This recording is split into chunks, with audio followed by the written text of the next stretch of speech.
شروع کرتا ہوں اللہ رب العزت کے پاک نام سے جو تمام شریکوں سے پاک ہے۔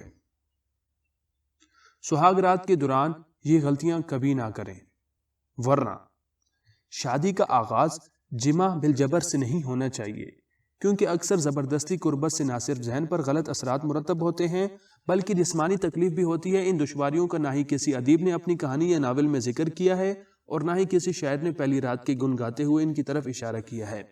پہلی رات جب دشواریاں حائل ہو جاتی ہیں تو بیوی گھبرا جاتی ہے، شوہر الگ گھبراتا ہے، وہ اسے اپنی کمزوری سمجھتا ہے، اس لیے وہ بھی اپنی بیوی کو تسلی نہیں دے سکتا۔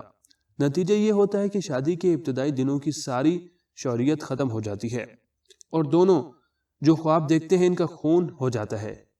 اس سلسلے میں یہ بات دلچسپی سے خالی نہیں ہے کہ بعض قوموں میں شادی کی پہلی رات جنسی قربت ضروری نہیں سمجھی جاتی۔ کچھ وحشی قوموں میں اس قربت کو اس وقت تک ملتوی رکھا جاتا ہے جب تک کہ بیوی شوہر سے بے تکلف نہ ہو جائے۔ آج بھی امریکہ کے ریڈ انڈینز میں ابتدائی 3 راتوں تک جنسی قربت کی ممانعت ہے۔ اس اصول کو قائم رکھنے کے لیے نئی دلہن کے پاس کوئی بچہ سلاد دیا جاتا ہے۔ سماترا کے قبیلے میں شادی کے بعد شوہر کو ایک کشتی بنائی پڑتی ہے، ایک باغ لگانا پڑتا ہے، اس طرح تقریباً 3 ہفتوں تک وہ اپنی بیوی سے جنسی قربت حاصل نہیں کر سکتا۔ یہ ایک حقیقت ہے کہ اکثر عورتیں اپنی پہلی مباشرت میں زیادہ آسودگی محسوس نہیں کر سکتی، کبھی کبھی تو ان کی تسکین کئی ہفتوں بلکہ مہینوں کے تجربوں کے بعد ہوتی ہے۔ اب یہ غلط فہمی دور ہو جانی چاہیے کہ ابتدائی زمانے بہت پرلطف ہوتا ہے۔ اکثر لوگوں کے لیے یہ زمانہ تجربات کے لیے ہوتا ہے، وہ اس میں غلطیاں بھی کرتے ہیں، سیکھتے بھی ہیں۔ ہو سکتا ہے کہ اس زمانے میں بعض وجہ سے جنسی تجربے ممکن ہی نہ ہوں۔ عورتیں اس ابتدائی زمانے میں اپنے شعوری یا لاشعوری خوف کی وجہ سے اور بھی مشکل میں پڑ جاتی ہے۔ یہ خوف صرف ابتدائی تربیت کی وجہ ہی سے نہیں بلکہ فطری بھی ہوتا ہے۔ اس خوف کی وجہ سے جنسی اعضاء خشک ہو جاتے ہیں، جنسی قربت میں تکلیف ہوتی ہے۔ یہ تو ہم نے پہلی رات عورت کو درپیش ذہنی اور جسمانی رکاوٹوں کے بارے میں کچھ تفصیل معلوم کرنے کی کوشش کی۔ نہ صرف عورت کے لیے بلکہ مرد کے لیے بھی پہلی رات کو ایک مرحلہ کھڑا ہو سکتا ہے۔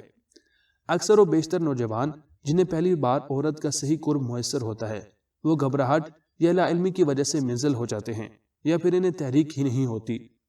نادان نوجوان ایسے وقت جنسی فعال میں ناکام ہو جانے پر خود کو نامرد سمجھ لیتے ہیں، حالانکہ دراصل یہ ایک وقتی بات ہے۔ ایسی گھبراہٹ اور ناکامی سے بچنے کے لیے ہی ماہرین جنسیات نے شادی کے چند روز بعد مباشرت کرنے کی سفارش کی ہے۔ اگر آپ کو گھبراہٹ محسوس ہو تو اس لیے یہاں یہ بتلا دینا لازمی امر ہے کہ عورت مرد کے جسم کی طرح ان کے جنسی جذبات میں بھی فرق ہوتا ہے۔ مرد کے جسم میں جنسی تحریک جلد بیدار ہو جاتی ہے اور وہ بے قرار ہونے لگتا ہے۔ اس کے برخلاف عورت کی جسمانی ساخت اور فطری شرم و حیا کی زیادتی کے باعث جنسی جذبات دیر میں جاگتے ہیں اور اسی تناسب سے وہ تسکین بھی دیر میں حاصل کرتی ہے، جبکہ مرد اکثر و بیشتر جلدی اختتام کو پہنچ جاتے ہیں، یعنی اپنا مطلب حاصل کر کے الگ ہو جاتے ہیں۔ اور جب بیوی کی شہوانی جذبات بھڑکنے لگتے ہیں تو مرد فی الحال ان کی پذیرائی کی صلاحیت کھو چکا ہوتا ہے، جس کا نتیجہ خراب ہوتا ہے۔ عورت کے جذبات کی آگ بڑھتی جاتی ہے اور پھر اس کا رد عمل کا احساس اور نفرت کی شکل میں نمودار ہوتا ہے۔ اسی لیے پہلی رات کی ایک ناکام مباشرت سے چند روز بعد کی ایک کامیاب مباشرت بہرحال بہتر ہے۔ ان ساری باتوں سے قطع نظر بعض لوگ اس بات کے قائل ہیں کہ شادی کی پہلی رات خالی نہ جانی پائے، ورنہ اس بات کا خدشہ ہوگا کہ کہیں دلہن کے رشتہ دار اور احباب دولہا کو نامرد نہ خیال کرنے لگیں۔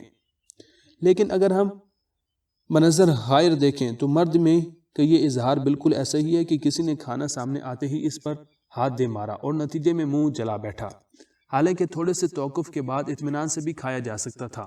بات کو سمجھیں، سہاگ رات میں اگر دولہا دلہن ایک دوسرے کے لیے بالکل اجنبی ہیں تو اکثر تجربے کاروں کا مشورہ ہے کہ اس رات کا مجامعت نہ کی جائے بلکہ ہفتہ 10 دن کے لیے ملتوی کی جائے۔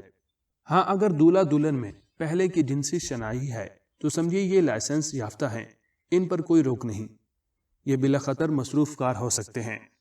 اب رہ جاتا ہے معاملہ ایسے دولہا دلہن کا جن کی شادی سے پہلے کی شناسائی ہے لیکن جنسی قربت نصیب نہیں ہوئی، یعنی نکاح کے بعد ابھی پہلی مرتبہ جنسی انہیں تعلق قائم کرنا ہے، اور اگر ان کا تعلق پہلے گروہ سے یعنی ہے تو پھر ان کو چاہیے کہ کسی صورت پہلے کی رات کو یادگار رات بنائیں، کیونکہ یہ کئی راتوں کے بعد آئی ہے اور بہر قیمت وہ اس رات شراب مواصلت یعنی اس رات کے نشے سے ضرور لطف اندوز ہوں۔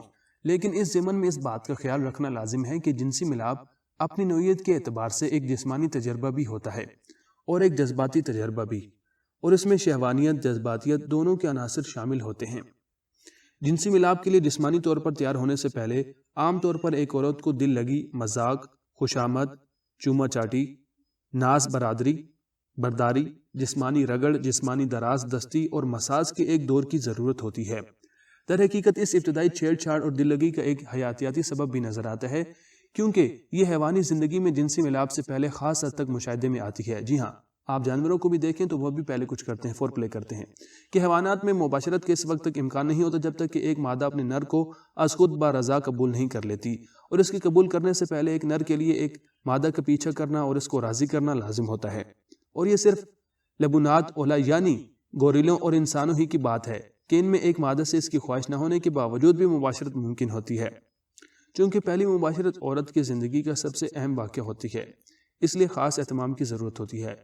اسی اولین تجربہ کی بنا پر اس کی ادوازی زندگی کے داغ بیل پڑتے ہیں۔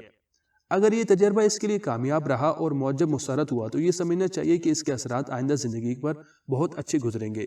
امید کرتے ہیں کہ یہ چھوٹی سی کاوش آپ لوگوں کو پسند آئی ہوگی۔ اگر پسند آئی ہو تو ویڈیو کو لائک کر دیجیے گا۔ السلام علیکم۔